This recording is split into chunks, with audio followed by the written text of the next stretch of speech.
ഈ കാണുന്നതാണ് അടുത്ത ഷേപ്പ് ഉണ്ടാക്കുന്നതാണ്. ഇത് ഓപ്പൺ കോയിൽ എന്ന് പറയും. ഈ ഓപ്പൺ കോയിൽ എങ്ങനെയാണ് തയ്യാർ ചെയ്യുന്നതെന്ന് നമുക്ക് നോക്കാം. ടൂളിലേക്ക് അതിൻ്റെ സ്ട്രിപ്പിൻ്റെ ഇൻഡിക്കേറ്റ് അതും ടൈറ്റായിട്ട് തന്നെ ചുറ്റുക.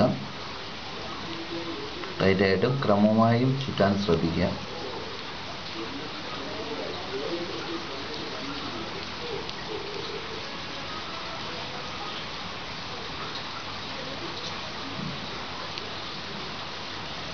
ടൈറ്റ് കോയിലായതിനു ശേഷമാണ് നമ്മളതിനെ ലൂസ് കോയിലും ഓപ്പൺ കോയിലും ഒക്കെ ആക്കുന്നത്. അതുകൊണ്ട് ഇനി കൈ അയച്ചു വിടുക.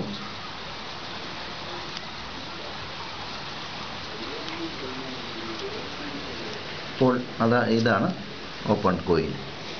വളരെ എളുപ്പം സിമ്പിളായി ചെയ്യാവുന്ന ഷേപ്പ്.